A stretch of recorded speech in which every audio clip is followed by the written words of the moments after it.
I would like to add a comment of mine, Dr. Matthew.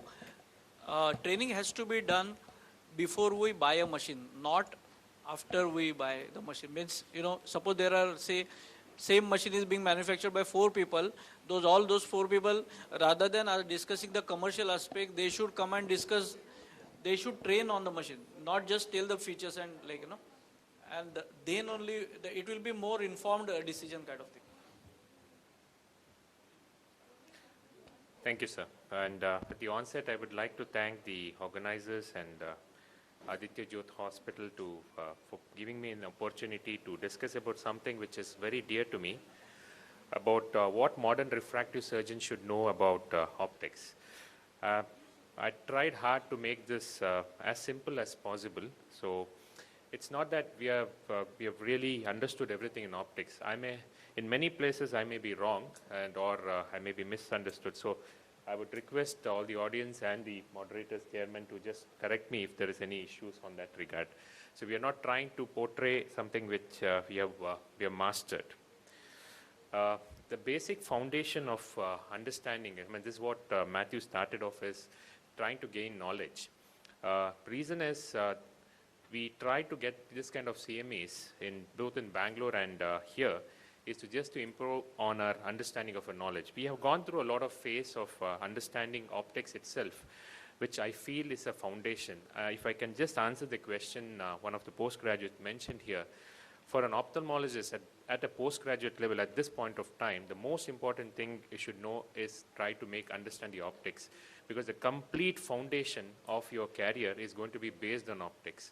And phaco, yes, you need to learn because it is your bread and butter or beyond, but foundation is optics, whether you're a retina surgeon or glaucoma, because it helps you to decode patients who are not happy. We did start with a very ambitious new department. We don't call it neuro-ophthalmology department, we call it Department of X-Files. It's got specialities of different, different regions interested in one thing. It's trying to give the quest of understanding or decoding an unexplained vision problem. The reason this talk is for me was very useful, for me it's very important, is because it helps me to showcase cases which will help to decode patients who are 20 by 20, so-called 20 by 20, and still they're unhappy.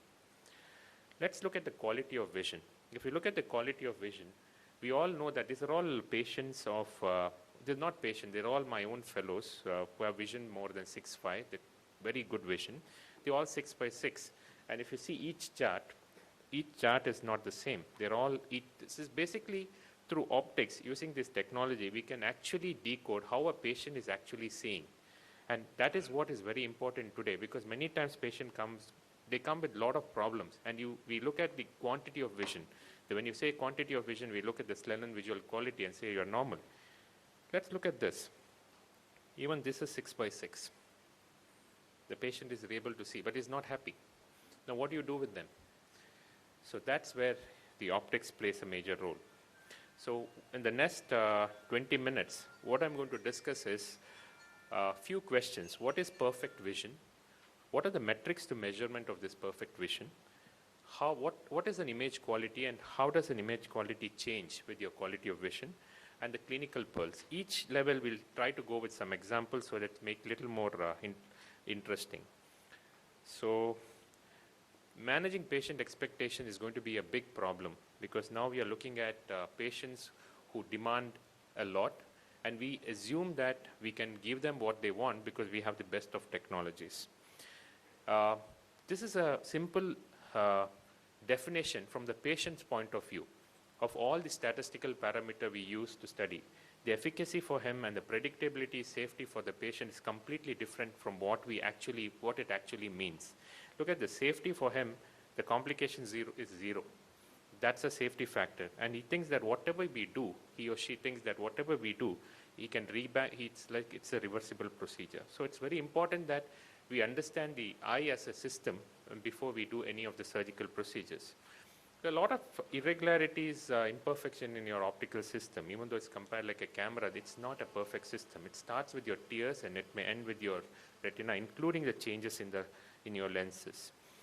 the whole of optics today, what we are looking at today is an applied optics.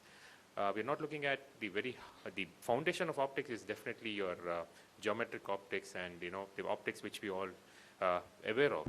But today the concept is applied optics, and that's what we are looking at. And it's completely based on whether it's on the cornea or you're completely decoding a structure into a mathematical terms. For example, you can take a cornea and you can just slice it up and say that each point on the cornea is filled with some mathematical algorithm, and the whole of lens or your retina. That's how the optics is. That's simple definition of how optics works, applied optics works today. For example, all these terminologies are quite common. People use in different, people say wavefront, some people say optical transfer, contrast, modulation transfer function, phase transfer function. What does it all mean? In fact, it's like 6 blind people trying to look at an elephant and they pick up each point in an elephant and trying to say that this is a wall, this is a pillar, this is something else. In fact, this is how we get confused. When we look at it, ultimately all it means, each one have defined the point of light in different format. They're all trying to define just a point of light in different format, and that's what it means. So there's no difference in all this. This is one of the biggest challenge for us, is trying to understand how each one of them work. Are they different terminologies, or is it something the same? Ultimately, it's the same. And that's the first thing at a very basic level we need to understand, that all these values are just a simple representation of a single dot of light. Let's go further. How do you turn? There are a lot of mathematical terms. For example, if you want to just convert that dot of light into a terminology like this, if you want to recreate this, all you need to do is use some mathematical terms. If you want to change just the dot of light into something called as a contrast, you can use it, or into a mathematical term, then use Fourier or Zernike's or Fourier algorithms. Or you can use a point spread function and still explain this. Or you can use a contrast sensitivity function. Or you can use a modulation transfer function. I'm going to stop here for a minute, and if there's any questions on this, we can answer, because it's not, I don't want this to be a one-sided thing, because it's not a very, it's not a topic which, it goes very easily. So I just want, moderator, if you have to add something from this, or if you can make it more simple than this. Any questions? So can I move this further forward? So ultimately, it's just, again, I'm going to repeat this again and again, it's just a point of light we are trying to describe in different format. If you use color to it, it becomes a wavefront. If you use a mathematical term to it, it becomes a Zernike. If you use a contrast to it, then it becomes a modulation transfer function. Or somebody tomorrow can find a new way of describing that point of light, and you can call it in a different name. So ultimately, it's the same. So what modulation transfer function is probably the most important function for an ophthalmologist. All of us are so used to seeing this Lennon visual acuity chart, which just quantifies your quality, which quantifies your vision. It's just a tool which just tells you how much the patient can read. You can just give a number. So it means this much of quantity he reads. But if you want to convert the eye as a camera and see how well the eye sees, that Snellen acuity chart is just a very poor representation of that. Because if you look at telescopes or good cameras, we look at pixels. Or if you're looking at a telescope, they always look at what is your MTF.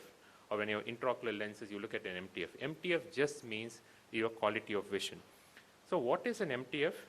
If you go read the books, it's quite complex. For the sake of time, what I'm going to do is one simple word. It's just nothing but the quality of your optical system. When you say the quality of the optical system, you're looking from the tears onwards to just your retina. It is not something which takes care of your quality system from your optic nerve to the brain. When you're looking at from the optic nerve to the brain, then the system, it is not MTF, it's called contrast sensitivity function. So contrast sensitivity function is a complete contrast function of the eye from the tears to the brain. the modulation transfer function is just a function from the tears to the retina. That means anything which degrades your image is what the MTF is. That means if I see 100% contrast, and how much of that contrast is actually degraded by your system till it reaches your retina is what MTF is. That's why it's called a transfer function. That means how much of it is actually transferred from 100% to the time it reaches your retina. So what it means, it's a complex thing, but still there are machines and tools today which can actually evaluate your MTF. MTF is not directly related to your visual quality, your Snellen visual acuity. These patients are both 6/6. One is unhappy, one is happy. But when you see the unhappy 6/6, you see this MTF is low. When I say low, anything less than 35 cycles per degree is low. It's still in the cycles per degree like our contrast sensitivity function, because still is the contrast sensitivity function of your optical system. Here is 44. You can go very high. The best I have seen so far in a person is 55, and this patient has just by 6/6 vision. So you can have a 6/6 vision, and you can still have an MTF of 55. Or you could just have a 6/4 vision, so-called very good vision, and still the MTF may be low. So how does it really help in clinics? This is why the MTF is low. But the concept here is there are something which is beyond Snellen visual acuity chart which can make a difference. This is again very, very, very interesting case for me, because this patient is multiple sclerosis. She's got an optic neuritis problem. She's got a contrast loss. Now this is how the eye completely dissociates the optical system from the optico-neural system. For example, the contrast in this patient is here. That means she's not even reaching this area. This is her right and the left eye, completely gone. But her MTF and this is perfectly normal. This is one case which completely dissociates a patient. This is how the eye dissociates from your optical system and optico-neural system. That means you can have a completely zero contrast, but his optics may still be good. His problem in this case was, the problem was in the neural system, not in the optic system. Any doubts so far? Sir? So now coming to some of the clinical example, how does MTF help? Let's start with the simple thing, lubricating drops. This patient very unhappy, not seeing scatter, glare, all kinds of flame. Start him on lubricating, this is a change. And what we are seeing is a change in the MTF. This is scatter index. Anything less than 1 means the patient has less stray light or scatter. You can see how it changes. There are different types of stray light. Stray light is a medical term, or so-called inverted ophthalmic term for glare. And you can see when the patient is not wearing a glass, this is how he sees. A normal patient should see like this, not much of a difference. But increased glare is he see a lot of reflection. This is something which happens, which in a normal practice. Just a simple lubricant, how it changes your aberration. You can see that the point spread function. A lot of more better pictures I have here, so we'll not worry about it.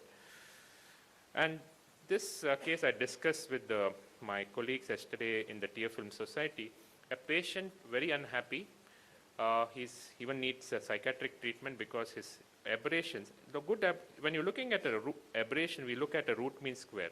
It's something to make things easy. It's again a mathematical term. It summarizes the entire irregularity in your optical system. Anything less than, just for remembering the thing, it's 0.35 to 40 is considered normal. There are a lot of variation to it. For the sake of our presentation, we'll keep 0.35 as normal. But here you can see the aberration is completely abnormal here. And this is how a patient is seeing a single dot of light. Is terribly unhappy with this vision. Now what do we do with him? All we did was treated for his dry eye. You can see the aberration changes. It changes, but this is his left eye. This is how it changes. So the most important thing for a person who is working on optics is to remember that the tear film is one of the best system to cover your irregularities. When I explain to my patient, I always tell them that it's like a well-fitting dress. It can hide all your irregularities. And once that dress or a tear film covers your aberration, whatever your irregularity is, it can be covered. This is what we discuss when we use a multifocal. The biggest problem for a post-operative unhappy multifocal patient is not the multifocal itself, it's your poor tear film, because most of them use multiple drops. Drops make change the osmolality and complete changes in your dynamics. So just by using a a good lubricant, you are actually trying to prevent a lot of this problem. And this is just for the sake of understanding how do we actually see a E-chart on our, when it's projected on a retina, all the E-chart or whatever we see is converted or dissociated into a black and white pattern, like high contrast, low contrast. When we have a E-chart, that's why all the charts have a different shaping, because like a E, it has in between it's white and this is black. The brain has got a very high resolution for these kind of checkerboard patterns. That's why VEP and everything you see is always black and white contrast, a change of contrast. The spatial frequency is nothing but how a brain converts this E-chart into something which is seen. This is interesting part of it is, just for this probably could be a quiz question, is how many cones do we need to see a E-chart of a 20 by 20 vision? It's around 10 cones is what you need. And if you want to see a full moon, that slide is somewhere, I'm not sure where it is. This is a full moon. You need around 29 cones across to see a full moon, because you knowing the size of the cone, and spacing of the cone, each image you can detect, you can figure out how much, because you know how much of angle it subtends, how much of, and what is the size of each one foveal cone. Each and everything can be, you can find out, and that's how it works. Because smaller it goes, then you become, the quality gets degraded, because the cones, each small cone is not at the same capacity as a bunch of cones. When you have a lot of cones, they work better, but each one cone don't have the same capacity to for the resolution. The second most important aspect is the biomechanics. This probably for me, or for all the refractive surgeons for tomorrow, is going to be a key factor, because most of our answers, why don't some topography look different, why some patients get ectasia, why the Singapore patients have less ectasias than us, I think the answer is definitely going to be a biomechanics. There are two available machines. One is ocular response analyzer. We have used this for last 4 years, and Oculus from Corvus for the last close to a month we are using. Both measure the strength of your cornea. One measures using mathematical terms. It gives you a lot of values called CH and CRF and all that. The other one uses just a simple Scheimpflug imaging. You can see how the cornea in an abnormal case, it's just nothing but a non-contact tonometry. A jet of air is projected to the eyes, and it tells you how this cornea is coming down more than this cornea, which is more strong and rigid. So it's kind of how the cornea is resisting to the force. When you use a jet of air, it just looks at the force and it tries to resist. And this is in a LASIK case, post-LASIK, how pre-op it's resisting less. And after you're done with the surgery, you can see the one down here is resisting more, means it's going back compared to that shows that you are changing the biomechanics of the cornea completely through your LASIK surgery. The higher the power you correct, more you change. And this is, again, between a femtosecond, not much of a big change, but some amount of changes you see when you're using this machine. But the big problem is both the machines, like the ocular response analyzer and all, they don't speak the same language. Now the question comes, do we believe in the older technology, which is more mathematically driven, or something what we are seeing? For example, in this case, it's a completely, on topography, it's a subclinical keratoconus. And here, according to the machine here, the ocular response analyzer, it shows that there is a keratoconus, but here, this machine shows that there is no biomechanically the cornea is strong. And here, in this case, this is again a Fromfrostig keratoconus, and this is how it works. We can see that undulating movement. The cornea is just trying to resist that force, but it is not able to. You can see this video again. It's completely, it's like a snake. It's just trying to move up and down. There's too much of a movement. This tells me that the keratoconus in this patient is the cornea is so fragile that it's not at all resisting. The force is too much for it. So the force is not equally distributed. The whole of cornea is kind of showing tremors. This is one of the earliest signs. This could explain why some patients actually progress more, why some people regress more, why some people show keratoconus ectasia post-LASIK, even though their topographies are normal, because that's some part of the cornea which we don't know. Any questions so far on this? Just take 5 minutes and I'll close. Rohit, two questions. One is, if you do blade LASIK in one eye and femto in the other eye, what is the MTF of each eye? Do you find any difference? That's question number one. Question number two, you showed something very interesting, that the OR showed that it's abnormal and the new machine said it's normal. Now, what was the op scan, the pentacam image of Subclinical that keratoconus. patient? So then what do? Do you treat them, No. don't treat them? So how do you know which technology to rely on? I mean, the new is too new, the old one cannot be relied on, and the other things we are not sure of. So, I mean, it's a big challenge. But what we're trying to do is, at this point of time, the golden rule is to follow your topography till you get a machine which proves beyond doubt that it's still a very good tool for a biomechanical measurement. What the take-home message from that 2-3 slides was that biomechanics is going to be the major role, major player in future for all the refractive surgeries or whatever surgeries we do on the cornea. Because a simple thing of, like you asked me a question, why sometimes diabetic patients show a less of, they show more, they're more of residual power left behind. Diabetic patients are known to be more stiffer because of their cross-linked early, because of glucose in it makes the diabetic patient cross-linked early if they get diabetes early in life. And so when you use laser, we have also seen the same pattern. When we use laser, because the cross-linked eyes are more stronger, there may be some small residual power left behind. Diabetic patients are also who regress also much faster. So they don't get ectasias. One benefit of doing a LASIK on a diabetic patient is the keratoconus thing is very less. I have not seen an ectasia on a diabetic patient. Anybody here? The other major factor, I'll just take 5 more minutes and then I'll sum The up. first question about the MTF. MTF, definitely. MTF definitely is good in a microkeratoma flap. We have now close to 20-25 patients where 25 patients where you have looked. The reason being, for some reason, there is on a confocal microscopy, I see more fluid on the flap in a patient with a femtosecond flap in the first 1 week. After a week, absolutely no difference. They just be the same, but MTF, they are all 6x6 patients. They're seeing 6x6 perfectly normal patients. But on the, and if you look at them on a scatter meter, when you look at these patients on, for a stray light examination, you see more scatter on them on the patient, on the eyes, on eyes which has got a femtosecond surgery done, compared to the eye where you have done the regular LASIK. Is there any scientific publication international where it All says publications against this, all of them say that it's day one, it's better, because nobody has actually looked at the quality of vision. You see, if you're looking at you're quantifying vision, they're all perfect. But the quality assessment, we've gone through it, it's not been published. So we are just working on this paper. We should take around 6 months for us to publish this. But is there any other paper which is published which says that contrast is better in a femto compared to a blade?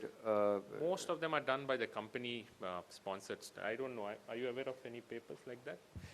But that's what, the reason I brought this issue was, good you got this question out, is it helps us to understand that, there are a lot of things which is supposedly written up is not always true. We have 2 femtosecond lasers, Intralase and FS200. Personally, I don't know about the other technologies, but I requested Dr. Sujal Syal to look at it seriously and figure out if there's any comparison between the two. But both the machine gives me the same results. Even its mass study, we have compared to these, the refractive parts are the same, the age group, everything is we have mass. Even the person who examines the patient will not know whether we have done the right eye femtosecond or the left eye. So we have gone to that detail to do this study. So I'm getting the same, it's a pattern. But this is only for 7 days. 1 week, the reason is we follow the same patient on a confocal microscopy. For whatever reason, that water in that flap, because of the energy, whatever, it takes around 3-4 days for that water to go. You see a lot of keratocytes floating on the femtosecond flap, and you see less of keratocytes doing that on a microkeratome flap. Once that water, I think, absorbs or whatever happens to that, then you see the same. MTF comes back from 35 to 45, which you will get it from the day one with a microkeratome. Does it mean that the interface of both is exactly the same? 120 microns, yes. No. The quality of the Ye- blade. Of course, this is more dry on a femtosecond. That is more, you have more water on that. What he means is the rebound which is causing this issue more than the Some interface. energy problem, like Dr. Sujal sir said, machines which have less of energy may have less, but I don't know, but probably this is a research question which we need to answer, and people using different machines can work on this and share the idea, because scientifically if we can have, yeah, water will, irrespective of what machine you use, I went back and looked, there is water there, and confocal, you will see keratocytes floating, which means that there are scatter of light. You know that, Vavikar, in femto, the post-op treatment is different than in blade.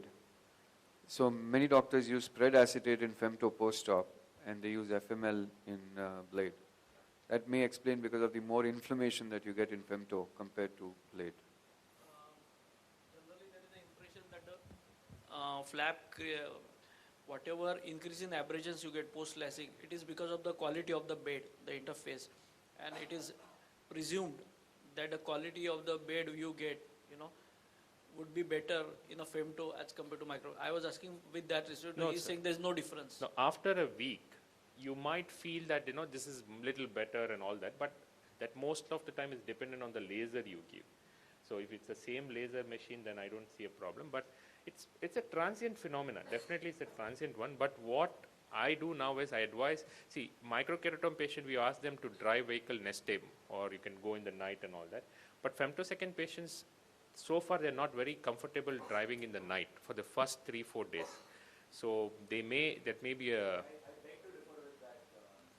maybe, that's what I said. This is personal, these two machines, different machines may have a different thing, but it's not a pattern. All of them are not, they're not, most of them don't go and drive on the same. I believe there is a lot of variation in all the femtosecond laser. Definitely, exactly. And the bubble size and everything. Exactly. This is just these two machines what I use. That's my opinion, because different machines with lesser energy may not have so much of water in it. So, but there is definitely water on the flap, which may cause this problem. Dr. Shetty, do you see a lesser incidence of striae in your femto Of patients? course, all that is So there. theoretically, after 1 week, shouldn't the MTF be better in the femto because there would be lesser chances of Stray striae? hardly we see on the blade also. You see, if you hydrate well, you take care of your flap orientation, hardly we see stray. Even it's very rare to get a stray. Stray comes when you're treated a very, very small zone, very high parts and all that stuff. Even then it's Or very rare. repeated use of the blade. But repeated, yes, very thin flaps.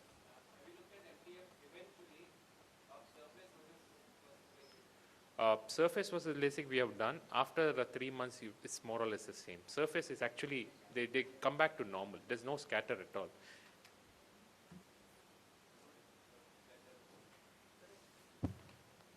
And can I take 2 more minutes and finish it off? I'm sorry. The other important aspect is the corneal asphericity is the shape of the cornea. It's probably very important both for the cataract surgeon as well as the refractive surgeon, because how you change the shape makes a change in your Q. Q is nothing but the change of your shape of your cornea, which is aspheric, which is a little more steeper in the center. When it goes down to the periphery, it becomes flat. Different types of cornea, spherical cornea, if you look at what it is, it's 0. That means when you flatten the cornea, it's 0. And another point, there are different machines measuring the Q value differently. Some are at 20 degrees, some are at 30 degrees. So when you match two machines, you need to know Exactly. what they are taking. Perfect. That's And too much importance given to the Q value. Today the Q value at any point, the superior hemisphere or the inferior hemisphere of the cornea, or nasally or temporally, is different. perfect. So See, this issue is, matters. the reason I put this is, even I'm not a big believer in the Q factor, but so there's something called as a Q value. We know that Q is something related to how your cornea changes. Many times Dr. Wavekar has done more work than me on Q, and I just want him to, because when you feed something on a machine and you want the Q to become that way, it never happens. So he's probably done more. So I just want you to just go through Yeah. this. Can I talk in between? Yes. See, Q value, definitely there is a lot of confusion and the kind of Q value we get, etc. But still, I have a wavelight platform and using FCAT, that is a Q adjusted monovision for a long time. It definitely works, okay? Now the thing is that as the days are going, we are finding out the unhappy patients, and one by one we are finding, okay, this is a contraindication based on Q value. for monovision. So like that the contraindications are piling up, but then there is a certain set of patient, lot of them, maybe 80-85%, they are very happy with you. What is the cutoff on the hyperpronate Q value? Is, how much do you give? Minus 0.7 or minus 0.8? For the sake of postgraduates, the Q value normal is always in the negative. So it's minus, let's say 0.10 to around 0.35 is what you say normal. When you hyperprolate is when you increase the Q value. That means when you increase the Q value, the cornea actually becomes more steep in the center. What Dr. Sir is trying to tell is he uses that to change the Q value if you want to give a person a presbyopic correction. That means a little bit of increase of the center peak will give a patient little depth, right? Yeah, correct. Probably he has done the maximum in the country, so I think... Cutoff value, cutoff value depends, it is not an absolute value, it depends on the pre-op Q value. If somebody has got a pre-op Q value of plus 0.25 and second patient has a minus 0.25, the cutoff line is going to be different. It just depends on how much microns you are taking from the center. Basically, the depth of ablation of the center should not vary by more than 2 microns in a Q-adjusted LASIK. In the other sense, you're making the cornea multifocal by making it hyperpronate or pronate because the because we have I think there's a Actually, discussion on that, so I It is think... not multifocal, it is, you're just adding spherical aberrations. Multifocal is slightly different. the power paracentrally would be different, and the periphery would be different, and the center would be different. So technically speaking, it's a multifocal. No, it is not a power which is different, it is the depth of focus which is different. In spherical aberration, it is the depth of focus which varies. And in multifocal cornea, it is the power which varies. The Q value is because of the different powers distribution at the cornea, and that's why the focusing, the light of focus is different at different points. That's why you get a spherical aberration. No, Q value does not have anything to do with the power. Q value basically measures shape the factor. shape. Yeah, shape factor, but the shape factor is correlated with the power distribution. Whatever you're calling spherical aberration is a different issue. We'll discuss later. Yeah, I think so. Because I'll just finish it off. This case is very important because the reason why we need to understand optics very well, patient operated by me 6 months back, terribly unhappy, 6/6 vision, MTF is also borderline around 20-25, we know he's not seeing well, and this is his point spread function, it's beyond that circle, we don't know what has happened. For some reason, there are some patients, it's a perfectly centered eye, 6 millimeter zone, but still, the patient has got tremendous amount of spherical aberration which is induced. What happens is when you operate on some patients, there are a lot of dynamic changes which happens on the cornea through the laser, tissue, whatever interaction, and some of them just go out of range. They are completely normal. There is no treatment to be done on them, but they're still not happy. And these are the patients who can be sorted out through optical methods. This patient I did the simple aberration guided treatment, kept the power as 0. That means you can actually treat a person without even putting a refractive power in your machine, and it burns a lot of tissue. That's a big disadvantage of it because it tries to remove the aberration. And the same patient, day 1, this is what you see. Completely disappeared. He's still, but the biggest advantage here is that it's 6/6 still, there's no refractive error induced. How the machine is able to cope up with all this is how it is doing. For example, this is a patient, and this you can see the spherical aberration so high in this patient. Because these people, you just can't leave them just like that. They just cannot function. They just cannot see a light. Everything looks blurred. Anything with contrast, they're not fussy patients. Actually, we have created a problem for them, and we need to sort it out. And the way we can sort it out, if you understand the optics very well, and this is how. This is the same patient, day 1, complete disappearance of this. His MTF has improved. The contrast is more or less the same, but his quality of vision is dramatically changed, and his refractive error still is the plano. How it does is, this is how it does. In particular patient, I used, you can use the changes on the cornea itself, or you can do a complete wavefront. Complete wavefront when it looks at everything. In this patient, I used the Xioptics machine because I was able to get a better waveforms in them. This is a patient who has got a very flat. When you have a very flat cornea, the cornea becomes too flat, you induce too much of spherical aberration. And this is surprising for me because this patient had a -2 diopters, 44 is his corneal curvature, Q values is normal, there's nothing which was abnormal. These are, patients where, you're just confused. If you're treating a -10 on him, I can agree because you're inducing too much of What it does is, it's very interesting. It gives more of ablation in the center. It tries to steepen the center. It's more like your topo-guided treatment, but in a topo-guided treatment on a wave light, if there are people using wave light, there are a lot of factors you need to fudge. You need to see the induced myopic change and all that. In that, there is nothing. You just take in, and you can see the small change here. By making the cornea a little more steeper, it was too flat. The patient had a too flat cornea. That's the reason he had all this problem. All it did was, it has given laser here. It's trying to make it a little fatter. Dr. Wavekar, any comments on this?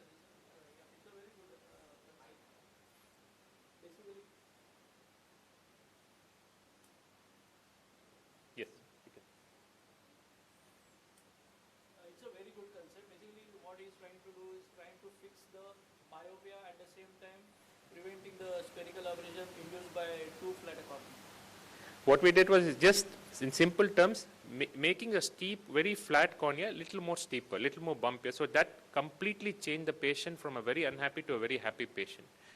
And this can be done on any machine, not that we need a particular machine for that. Only thing we need to understand here is that you can still have a refraction 0, but still you can correct the patient and make him happy. It's not that once an unhappy patient is unhappy for life. How old was the patient? 28. You think that when he's 40, he won't need presbyopic correction? Because you created hyperpolarisity in the center that will assist him in his It looks reading. quite dramatic here. It is not It's that not that much. dramatic. It's just a 0.5 diameter. I relifted the flap, kept everything as 0, made the zone as 6.5. My earlier zone was 6, and I just kept everything plano. I did not adjust any Q here. All the machine did was it tried to burn in the periphery. It's like a mid-peripheral hyperopic treatment. So it just flattened, it just deepened the center. Knowing optics, you can play around with optics, not the machines. The machines are always difficult, but if you know the optics of these machines, then I think most of them work. Like in this case, the pre and post-op, you can see the changes, and the same thing.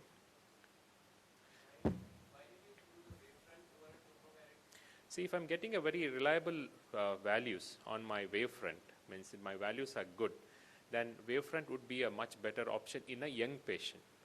But if it's a 40-year-old patient, that's the concept here, the aging lens. These patients are not cataractous. They don't have cataract in them, but the lens is aging. When I see an aging lens, there is lot of induced aberration. One of the first aberration to be induced in an aging lens, when you want to know whether this patient is aging, means in terms of his lens, even in the 35 or 40, whatever age, is you have to check for the trefoil. Trefoil is the first sign of an aging lens we have seen for the last consistently. If I have to treat this, if this was a patient who is 40, and if I have to do a wavefront guided treatment, then the machine would treat for the trefoil also. So if I have to treat on my 40-year-old on a wavefront guided treatment, if I'm not sure about the internal aberration, then I'll be treating on something which is unnecessary. And machine can't treat because it assumes that the entire trefoil is from the cornea, because the machine thinks that this is what it needs to treat. But what is happening is the machine is actually the trefoil is coming from the lens. So the concept of aging lens has to be looked into. That's the reason I try not to do a wavefront guided treatment on a person who is a 40-year-old, because I know the machine is trying to treat everything on the cornea in spite of knowing that it's coming from this. Any comments, sir?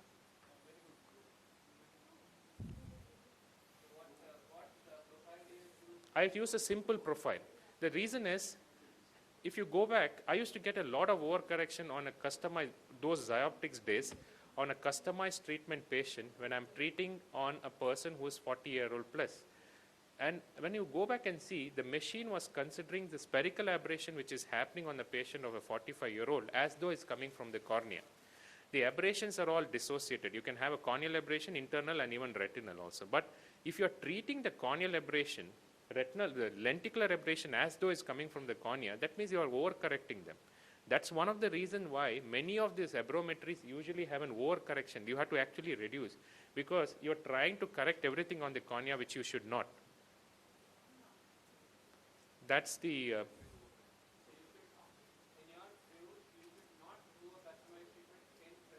I don't say not, but what happens is, of course, In a presbyopic age group, the aging is already started in. It's very rare to get a 40-year-old without a high level of trefoil or spherical aberration. That means the aging starts in the lens after 35 years, 35, 36. That's when you're getting more and more. You don't see it on the slit lamp. You, till 50, lox 1, you can't even fit into any classification, but you do see a change. You have small density changes. Small density changes anywhere near your sutures can cause a change of trefoil. There's some cases here which I'm going to run through. See, this is a case again, a trefoil, and these are all cases, Pentacam actually has a software which actually tells you the stage of, these are not cataractus patients. They're all patients who are normal for 38, 40-year-old, which tells you these, this band, which you actually can't see on a machine. Yes. Thank you. Thank you, Dr. Shetty, for that wonderful presentation. I think we can call upon Dr.